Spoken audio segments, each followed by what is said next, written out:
जिला पंचायत के सदस्य प्रवीण सिंह जी, सम्मानित नानक चंद पहलवान जी और सब लोग बड़ी प्रशंसा कर रहे हैं तो प्रधानमंत्री जिन्हें सम्मानित कर रहे हैं बार बार। वास्तव में ये बड़े स्वाभिमान और सम्मान की बात हो सकती है। ये अलग बात है कि नौचील ब्लॉक में मेरी पत्नी ब्लॉक प्रमुख है और 2 बार उनको प्रधानमंत्री अवार्ड मिला देश में, और ऐसा आसानी से मिल भी नहीं जाता है। मुझे नहीं लगता है पहले कभी किसी ने सुना होगा। मथुरा जिले में तो किसी को मिला नहीं, देश को आजाद हुआ 70 साल हो गए। ये मेहनत का ही परिणाम है, ये काम का ही परिणाम है कि पूरे देश के अंदर नौचील ब्लॉक नंबर 1 एक बार नहीं 2 बार आया। भारत का प्रधानमंत्री उनको सम्मानित करे, ये हमारे और आपके लिए बहुत स्वाभिमान की बात हो सकती है।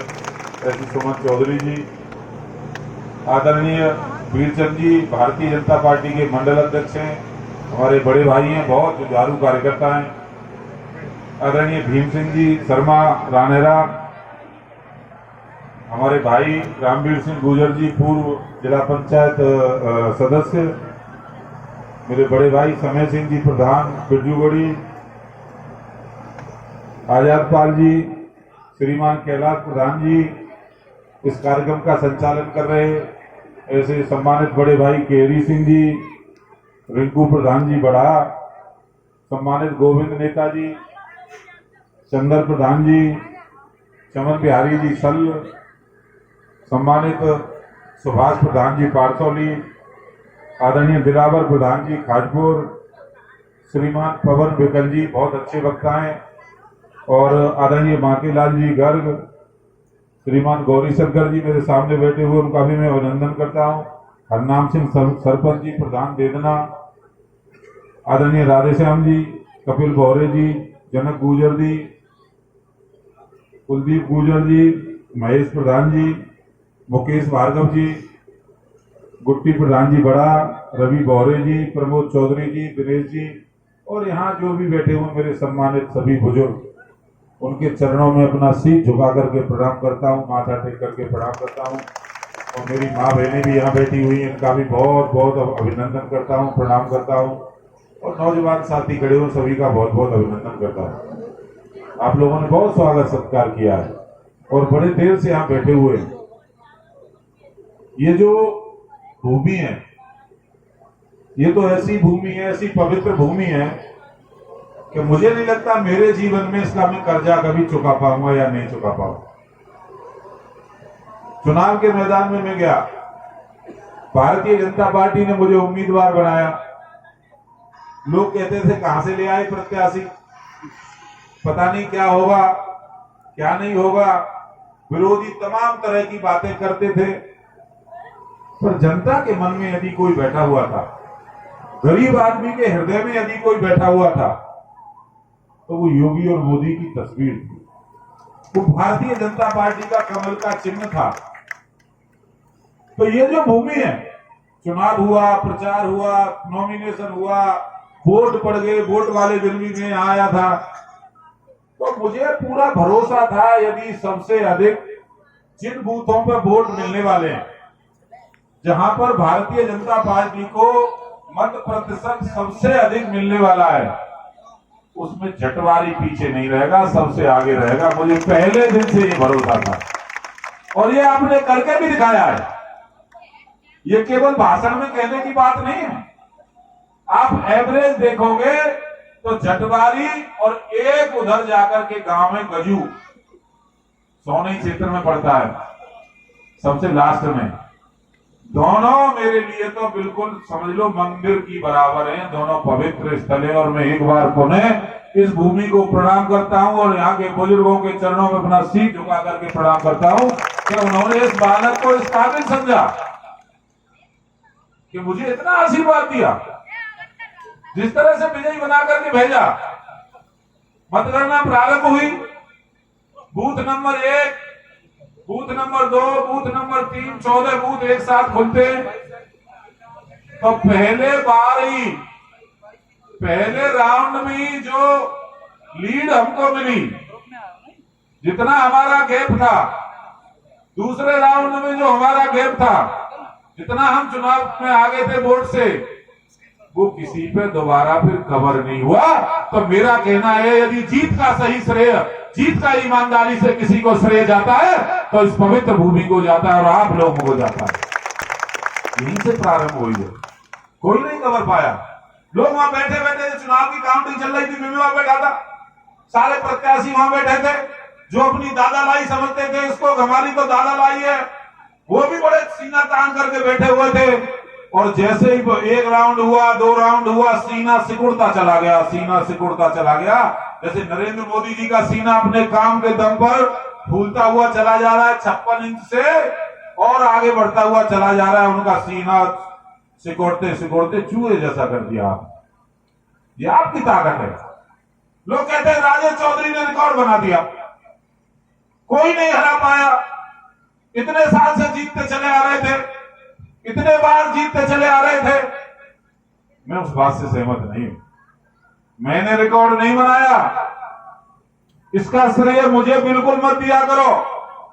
इसका श्रेय जाता है माठ क्षेत्र के एक एक निवासी को, भारतीय जनता पार्टी के उन कार्यकर्ताओं को जो बूथ पर लड़ाई लड़ते हैं, भारतीय जनता पार्टी के उन समर्थकों को जो दिन रात एक कर रहे थे, और मेरे उन चाहने वालों को, मेरे उन बुजुर्गों को, नौजवान साथियों को और मां बहनों को जो राजेश चौधरी को विधायक बनाना चाहते थे और उत्तर प्रदेश की विधानसभा में योगी जी को मुख्यमंत्री बनाना चाहते थे, उन्होंने यह करिश्मा करके दिखाया है।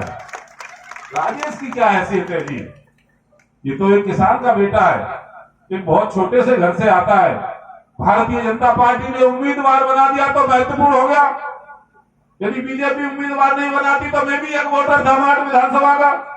तो इस जीत का यदि किसी को श्रेय जाता है तो उन लोगों को जाता है जिन्होंने दिन रात एक करके अपना परिश्रम किया, और कड़कड़ाती हुई ठंड में, उस समय याद करो बरसात हो रही थी, रोज बारिश होती थी, हर गांव में कहीं ना कहीं देखो कीचड़ मिलती थी, ठंड पड़ रही थी, एकदम पाला पड़ रहा था, पर दिन रात एक कर दी, चैन से नहीं बैठते थे। रात को 1 बजे जाते थे और सुबह 5 बजे, 5:30, 6 बजे आकर के लोग मुझे जगा देते थे। तो मैं कहता था परमात्मा, इन लोगों का कर्जा कैसे चुका पाऊंगा?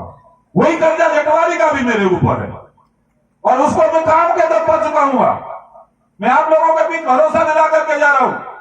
5 साल अभी काम का है, 5 साल बाद जब विधानसभा का चुनाव होगा, दोबारा आपके बीच में आशीर्वाद मांगने के लिए आऊंगा, तो आप अपने हृदय से कहोगे कि विधायक बनने के कोई काबिल है तो ये राजेश है, इसी के साथ खड़े हो जाना, इतना काम करके दिखाऊंगा।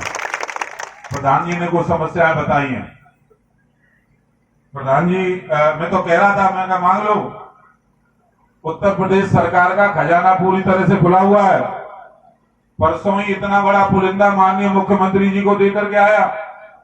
मैंने कहा बड़ा बुरी हालत है मांड विधानसभा की, तो मुख्यमंत्री जी बोले मुझे तुमसे पहले पता है क्या हालत है। तो मैं पूरा इतना बड़ा बना करके ले गया था, तो मैं पूरा उसमें लगा करके फाइल में मैं तो लेके आया था। मैंने माननीय मुख्यमंत्री जी इनके हाथ में पकड़ा दूं और ले लेंगे अपने किसी सहयोगी को या ओएसडी को दे देंगे कि भैया ये सब काम करा दो। तो मैं लगा के ले गया था फोल्डर में, और मैं जब महाराज जी से बात करने लगा तो उन्होंने खोल लिया उसको, और खोल करके एक एक पढ़ने लगे, ये काम यहाँ है, इस काम में क्या होगा। मेरा कहने का मतलब है, जो मैं काम आप लोगों से छांट करके ले गया था, सबसे पूछ करके जाकर के मैंने योगी जी महाराज के हाथ में दिए। एक एक काम पर उन्होंने चर्चा की कि ये कहां से कहां तक की रोड है, ये कैसे बनेगी, किस विभाग से बनेगी, क्या होगा, पानी की समस्या का समाधान कैसे होगा, बेटियों के लिए कॉलेज कैसे बनेगा, जगह कहां से आएगी। एक एक बिंदु पर मैं आपसे कहना चाहता हूं, जिस विधानसभा के बारे में उत्तर प्रदेश के मुख्यमंत्री इतने गंभीर हों, वहां कोई समस्या 5 साल के अंदर रह जाएगी, ऐसा मैं उचित नहीं समझता। सारी समस्याओं का समाधान होगा।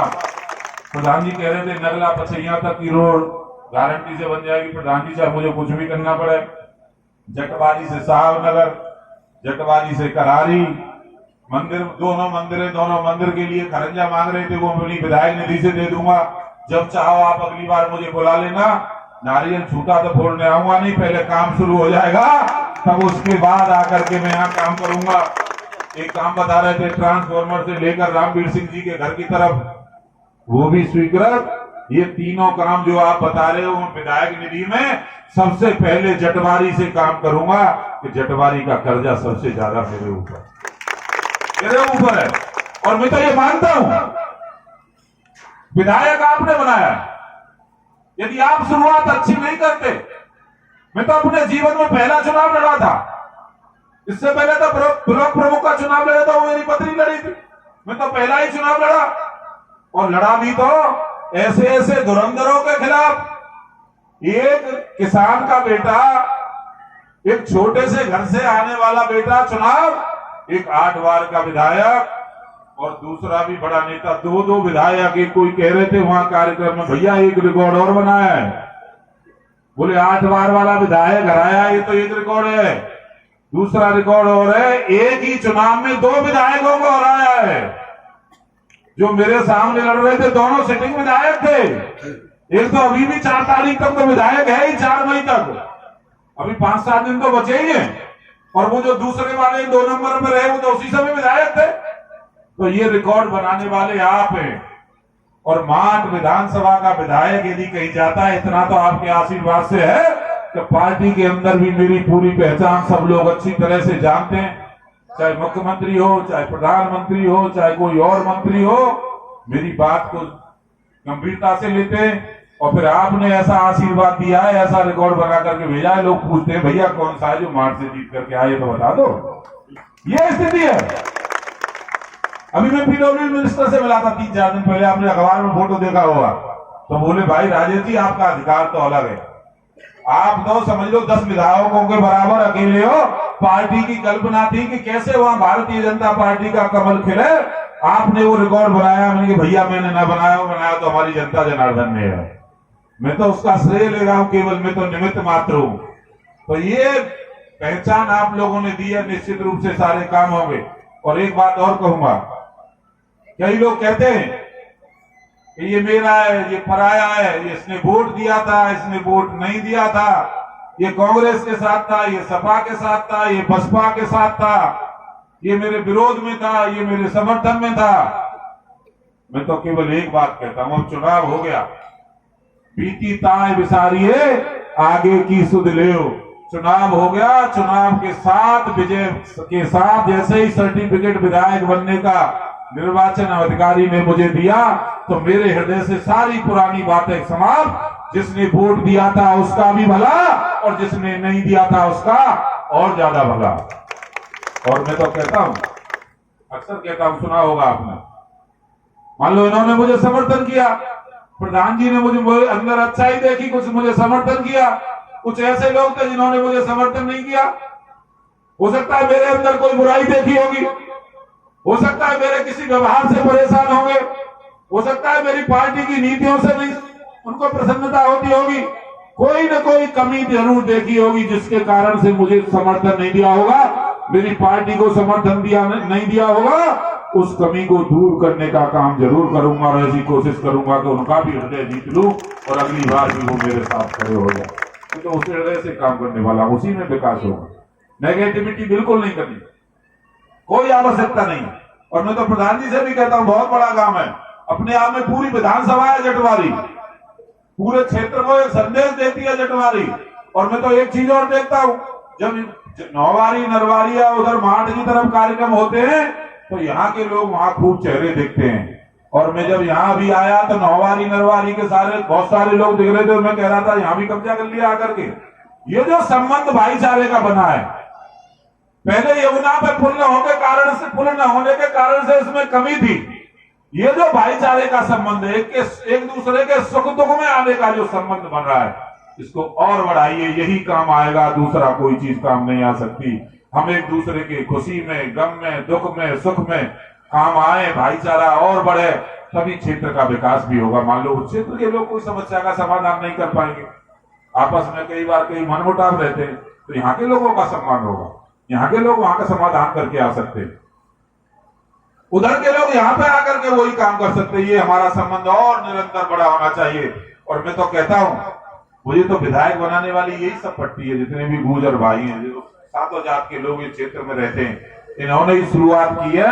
और मैं फिर कह रहा हूं एक बार, सबसे पहला अधिकार भी इनका बनता है, सबसे अधिक काम भी यही करूंगा। विधायक निधि का जितना इस्तेमाल कर सकता हूं, सरकारी योजनाओं को जितना ठीक से भी लागू करा सकता हूं, एक एक गांव में एक एक व्यक्ति के साथ बैठ करके विकास काम करने का पूरा काम करूंगा। आप लोगों ने इतना मान सम्मान दिया है, भारतीय जनता पार्टी को इतना समर्थन दिया है, योगी जी को दोबारा से उत्तर प्रदेश का मुख्यमंत्री बनाया है, ये कोई सामान्य बात नहीं है। जब से देश आजाद हुआ है तब से लेकर के आज तक कोई भी उत्तर प्रदेश में ऐसा व्यक्ति नहीं है जो 5 साल लगातार मुख्यमंत्री रहा हो और अपने दम पर दोबारा जीत करके आकर के दोबारा उत्तर प्रदेश की विधानसभा में मुख्यमंत्री के रूप में शपथ ली हो। कोई रिकॉर्ड नहीं, यह नया रिकॉर्ड आपने बनाया है और यह रिकॉर्ड कोई ऐसे ही नहीं बन गया है। इस रिकॉर्ड में बनाने के पीछे भारतीय जनता पार्टी के कार्यकर्ता की मेहनत है। योगी जी ने दिन रात जिस तरह से मेहनत की, जी तोड़ मेहनत की, आप देखिए पिछली सरकार का कार्यकाल देखेंगे तो 2 साल तो कोरोना में निकल गए। घर से निकलने में डर लगता था नहीं लगता था? यदि दरवाजे पे बहुत नजदीक का रिश्तेदार भी आ जाए ना, मान लो साला भी आ गया हो, बहनोई भी आ गया हो, तो ऐसे लगता हो जैसे जम आएगा तो ले आयो कोरोना है। लगता था नहीं लगता था? बोले आएगा बीमारी लागो, चलो जा बाहर से, दादा कह रहे चलो जा। ये स्थिति रहती थी। ऐसी विषम परिस्थिति में जब भाई भाई से मिलने को तैयार नहीं था, बाप बेटे के पास जाने को तैयार नहीं था, यदि पति पत्नी अलग रहते हैं तो वो दोनों पास आने को तैयार नहीं थे, केवल एक व्यक्ति आपको भागता हुआ नजर आता था। हॉस्पिटल में जाकर, कोरोना के वार्ड में जाकर, जिले जिले में जाकर एक एक व्यक्ति से पूछना कि भाई कैसे इलाज हो रहा है, ठीक से नहीं हो रहा, उस व्यक्ति का नाम है योगी आदित्यनाथ जी महाराज। कैसे भूल जाए उस तपस्या को, कैसे भूल जाए? वो तपस्या ही का तो परिणाम है। आज तक तो किसी ने चिंता की नहीं थी कि कोरोना काल आ गया, रोजगार का संसाधन खत्म हो गया, मजदूर दुनिया से जहां जहां रहते हैं वो लौट करके गांव में आ गए, कैसे उनके उधर पूर्ति होगी, कैसे अपने बच्चों का लालन पालन करेंगे? योगी जी ने सोचा गेहूं भी दूंगा,